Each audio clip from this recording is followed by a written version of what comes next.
Hello friend, welcome this class इंसानस probiology. चलिए आज हम डिस्कस करते हैं नेक्स्ट क्वेश्चन 66 टू 70। और अभी तक अगर आपने 1 to 60 क्वेश्चन नहीं देखा है तो आप चैनल पे जाइए और चैनल पे आपको प्लेलिस्ट मिल जाएगी। उस प्लेलिस्ट से जाके आप देख सकते हो। प्लेलिस्ट जो है क्या है, डी बी वाई क्यू 2022 इसके थ्रू देखना है। इसी के साथ आपको पैरेलल 2-3 वीडियोस और देखने हैं। एक आपका क्या है, बायो इन्फॉर्मेटिक्स।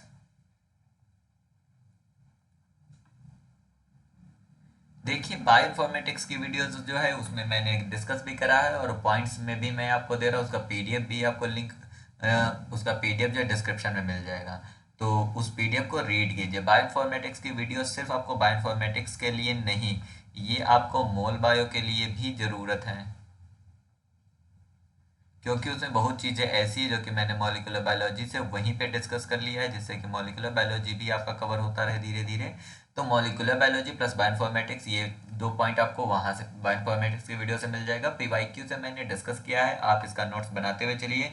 और अगर आपने बहुत ही मेहनत से मेरे सारे वीडियोज़ देखे हैं तो डेफिनेटली आपका डीबीटी एग्ज़ाम 2023 जो है मोर देन 200 मार्क्स के साथ क्रैक होगा। इसी के साथ आपको एक वीडियोज़ और देखना है जो कि आपका है बायो स्टैट्स का। तो बायो स्टैट्स की वीडियो देखनी है, ये आपका मॉर्निंग डोज के नाम से पढ़ा हुआ वीडियो, तो इसमें आपको मैम ने पढ़ाया है। तो आप वो वीडियो देखे जाके, क्योंकि आपके बायो स्टैट्स के वीडियोस देखने से बायो स्टैट्स डीबीटी के डेफिनेटली अच्छे से होने वाला है। इसके अलावा आपको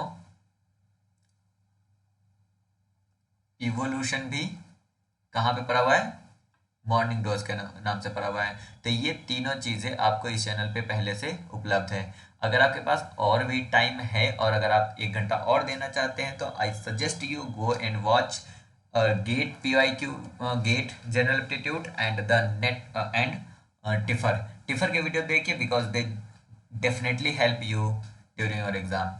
तो let's we will start something, मतलब something this question 66 to 70। First question में दिया है, yeast cell are immobilized in a column and glucose is fed through the inlet at a concentration of 19 gram per ml. If all the glucose is consumed, and we can treat this as an anaerobic fermentation with negligible cell growth, then the ethanol concentration at the outlet। देखिए यहाँ पे आपको ध्यान ये देना है कि यहाँ पे एनारोबिक फर्मेंटेशन की बात हो रही है। तो what is the anaerobic fermentation?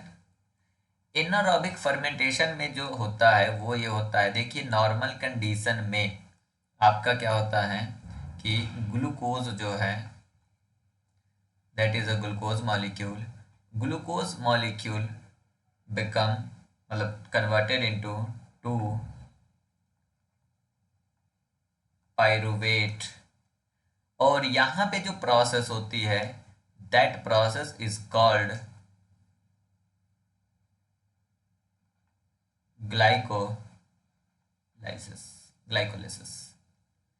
Glycolysis और पायरुवेट जो होती है ये आपका ऑक्सीजन के प्रेजेंस में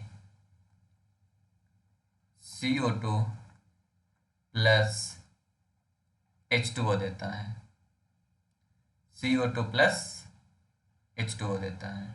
ये नॉर्मल कंडीशन है और इस कंडीशन में यहाँ पे एक पॉइंट पे जाके ऑक्सीजन यूज होता है और इसे हम बोलते हैं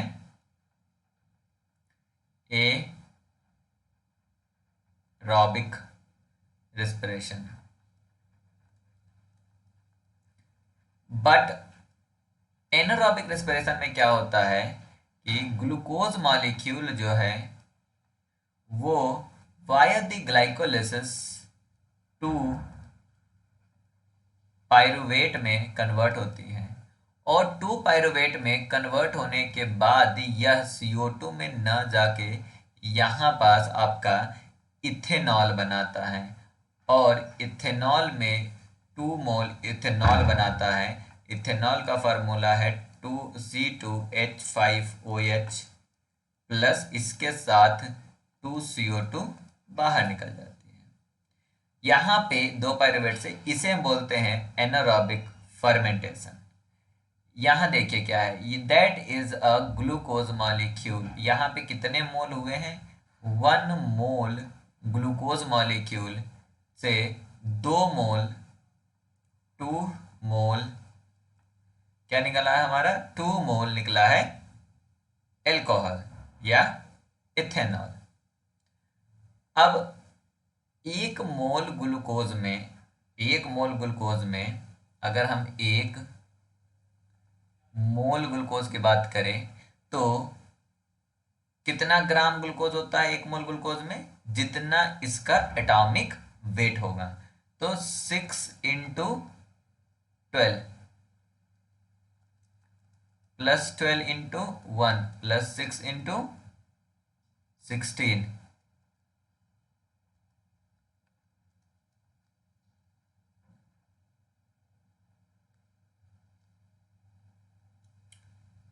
नाइन और 4 0, 4 and 5, 9 and 10 and 6 and 9 and 10 और 10 11 और ये 8, 118 ग्राम।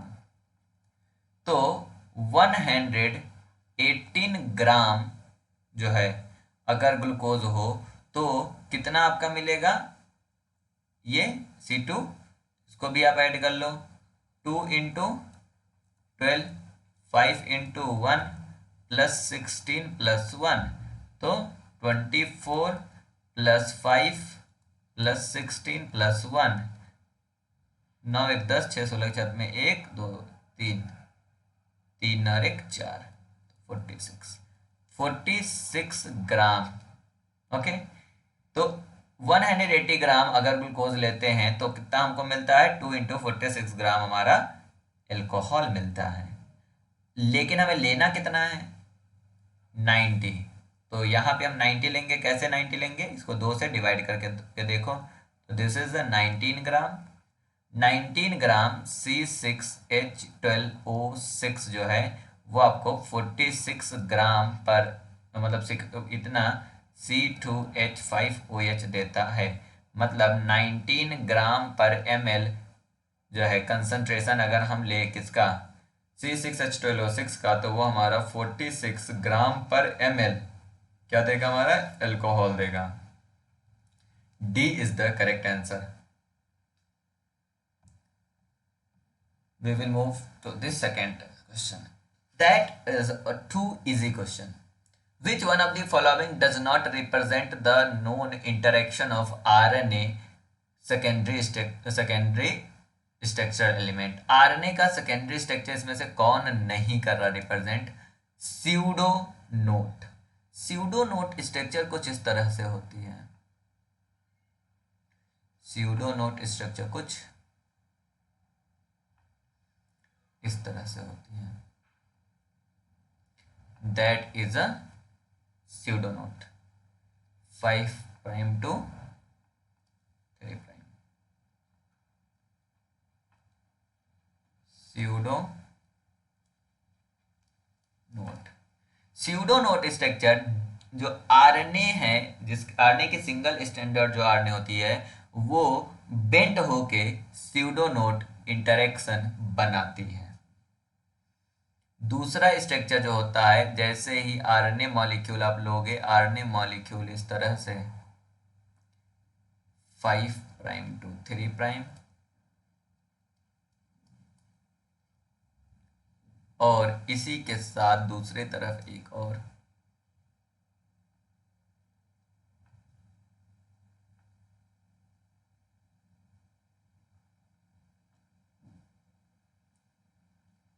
Five prime to 3 prime. यहां पास एक स्ट्रक्चर बनाती है जिसको हम बोलते हैं kissing hairpin, kissing hairpin. इसके अलावा एक स्ट्रक्चर होती है जो कुछ इस तरह से बनती है,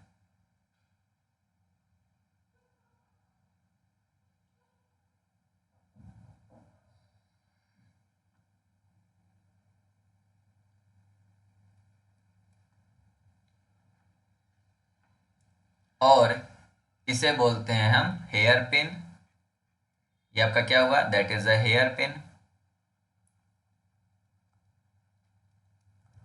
ये क्या हुआ, bulge, hairpin, bulge, contact. ये तीनों के तीनों स्ट्रक्चर आरएनए सेकेंडरी स्ट्रक्चर कहलाती है। आरएनए का जब भी सेकेंडरी स्ट्रक्चर बनता है तो ये तीन तरीके के स्ट्रक्चर बनती ही बनती है। बट हेलिक्स टर्न हेलिक्स जो है, ये हेलिक्स मीन्स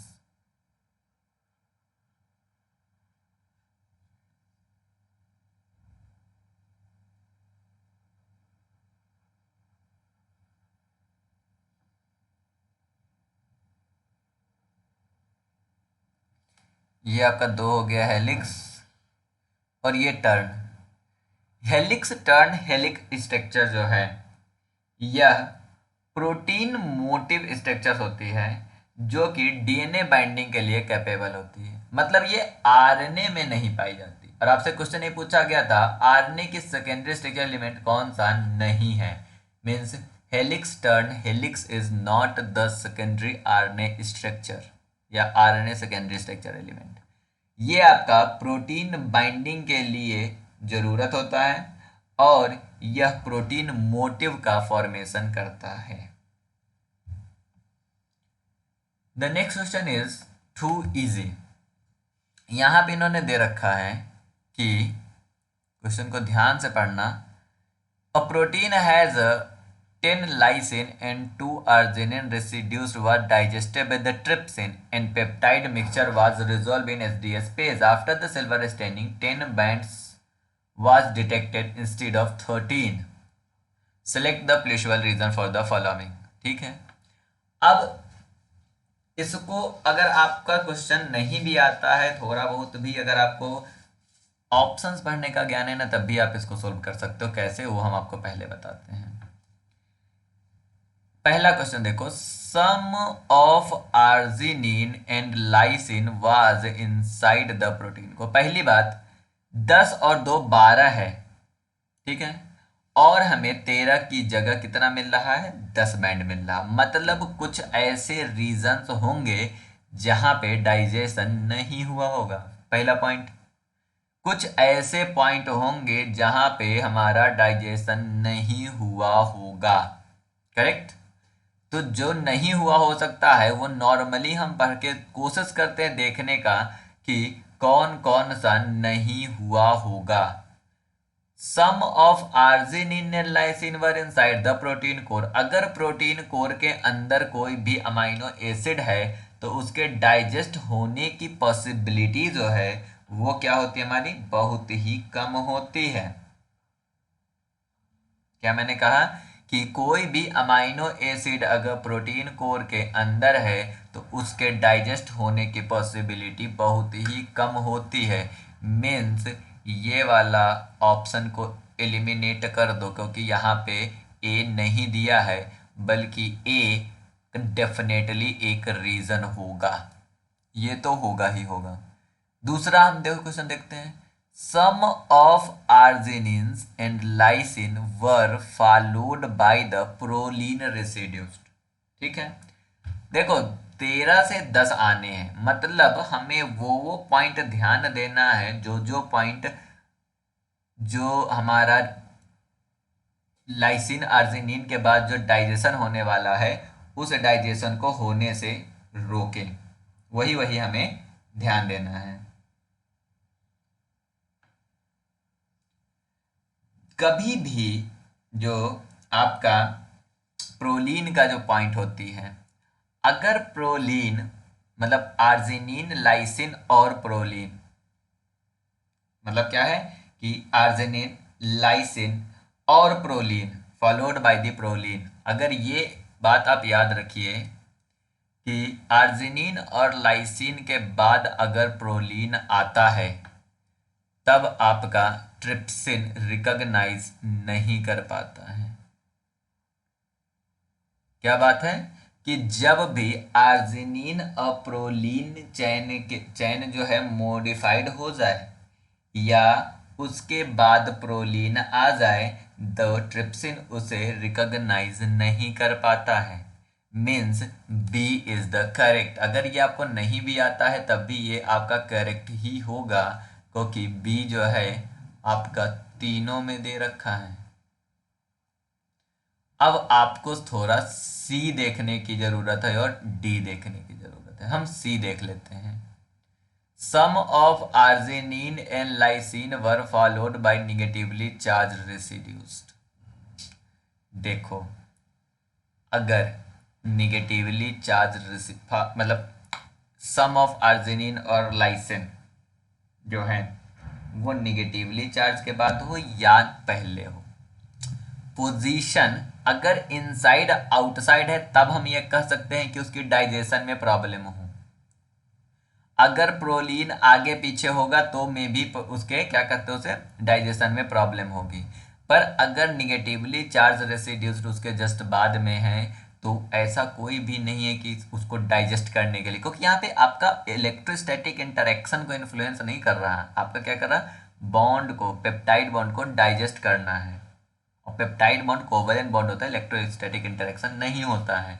तो जैसे ही इस लाइन को आप पढ़ोगे ना तो आप सिंपल सा बता दोगे कि ये इसका कोई योगदान नहीं होगा किसमें, 13 से 10 को लाने में। तो सी वाला डेफिनेटली नहीं होगा आंसर। इन दोनों को हटा दो। ये वाला पहले हटा दिया है तो ये वाला भी हट गया और ये वाला भी हट गया। आपके पास एक ही ऑप्शन बचा, दैट इज अ डी, कि A B D. Some of lysine was modified at the epsilon nitrogen atom. अगर लाइसिन को मॉडिफाइड कर दोगे, ट्रिप्सिन उसे रिकॉग्नाइज नहीं कर पाएगा, ट्रिप्सिन रिकॉग्नाइज नहीं कर पाएगा, वो उसको डाइजेस्ट नहीं कर पाएगा, डाइजेस्ट नहीं कर पाएगा, बैंड की संख्या कम हो जाएगी। वन ऑफ द लाइसिन और arginine was at the extreme C terminus. अगर सी टर्मिनस पे, एक्सट्रीम सी टर्मिनस पे, तब भी डाइजेशन नहीं होगा। कुछ पॉइंट्स चाहो तो लिख लो, वैसे पॉइंट्स ऊपर लिखा हुआ है पर इसी पॉइंट्स को थोड़ा दूसरे तरीके से लिख लो। पहला पॉइंट कि trypsin cleaves the peptide bond between, किसके बीच में, देखो, between the carboxy between the carboxyl group of the arginine or the carboxyl group of lysine and the amino group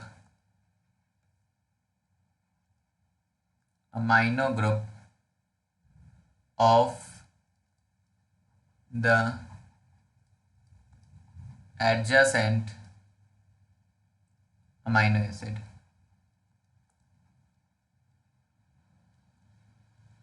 पहला पॉइंट ये याद रखो। दूसरा पॉइंट लिखो, मतलब याद रखो कि इफ arginine और लाइसिन साइड चेन जो है, साइड चेन is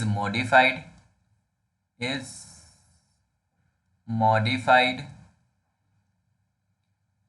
और, या मॉडिफाइड कर दो या और,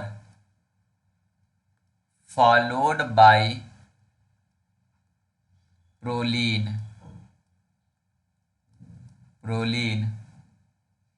then it will not recognized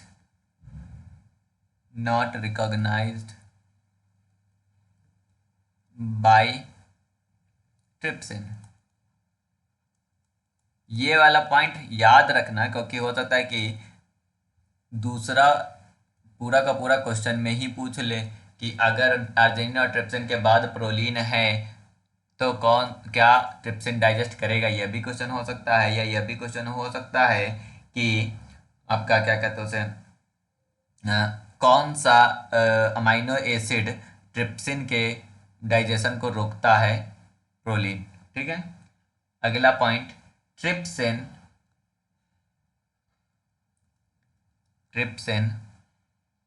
will not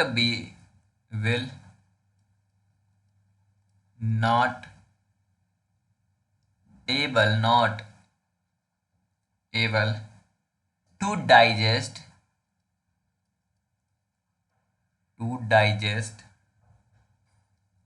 after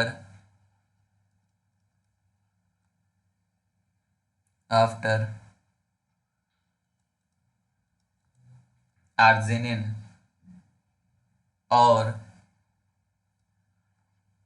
lysine, if it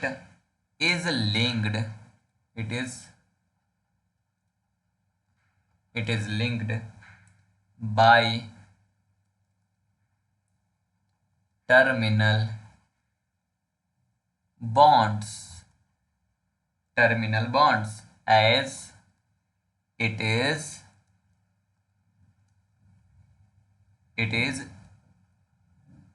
endoproteases। मतलब समझो क्या है, इंडोप्रोटीएजेस है आपका जो ट्रिप्सिन है, वो आपका इंडोप्रोटीएजेस है, मतलब टर्मिनल पे डाइजेस्ट नहीं करता है। डाइजेस्ट ये हमेशा कहीं ना कहीं इंटरनल पॉइंट पे करेगा, इसलिए ये एक्सट्रीम टर्मिनस वाला लाइन बिल्कुल सही है, क्योंकि अगर ये होगा reason, that is the reason की बैंड की संख्या कम हो गई। और एक पॉइंट है कि अगर वो आपका कहाँ पे चला जाए, अगर फोल्डेड कंडीशन में है और कोर कंडीशन में है आपकी प्रोटीन, तो दे मे बी हेल्प या प्रोटेक्ट फ्रॉम द डाइजेशन। तो ये क्वेश्चन को दोबारा एक बार पढ़ लो, इसको स्क्रीनशॉट लेकर दोबारा पढ़ो, क्योंकि इसमें मैंने दो इंपॉर्टेंट चीज बताई है। पहली इंपॉर्टेंट चीज कि अगर आपको नहीं पता है तो आप दिमाग लगा के इसके आंसर को लिख सकते हो, और अगर आपको पता है तो that is a great thing. और अगर नहीं पता है तो क्या क्या पता होना चाहिए वो भी मैंने आपको यहाँ पे दिया है।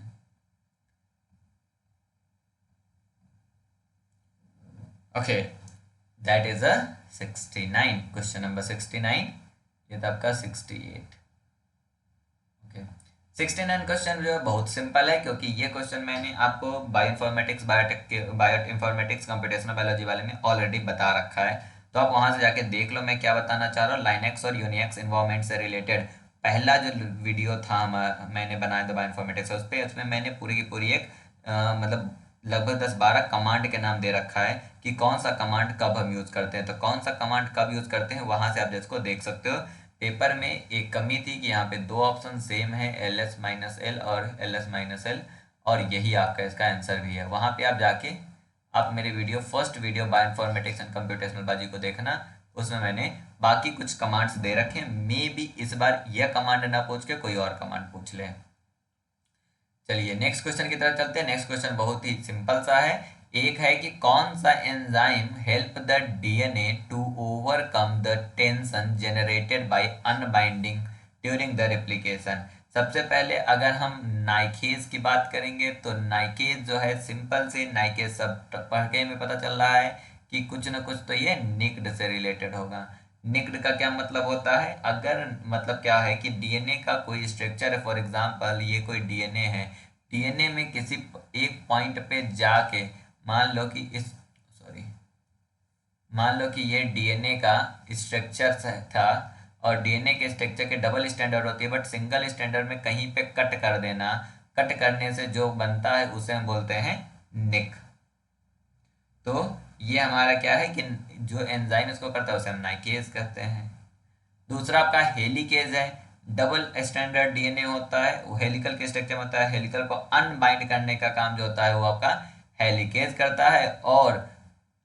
और डीएनए में गैप्स है और इस गैप को भरने का काम, इस गैप को सिलने का काम डीएनए लाइगेज करता है। तो बचा क्या है आपका, एक ऑप्शन ट्रोपोआइसोमरेज। ट्रोपोआइसोमरेज एक न्यूक्लिएज एंजाइम है जो कि हमारा फॉस्फोडाइएस्टर बॉन्ड को ब्रेक करता है। क्या करता है, यह एक न्यूक्लिएज एंजाइम है और फास्फोडाइएस्टर बॉन्ड को ब्रेक करता है।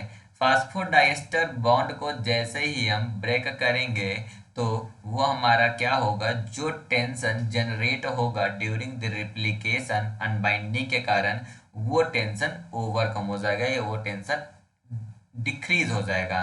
तो अगर हमें किसी भी डीएनए में रिप्लिकेशन के समय अनबाइंडिंग के कारण होने वाले टेंशन को कम करना है तो हम टोपोआइसोमरेज यूज करते हैं। टोपोआइसोमरेज दो तरह की होती है, topoisomerase first and topoisomerase second.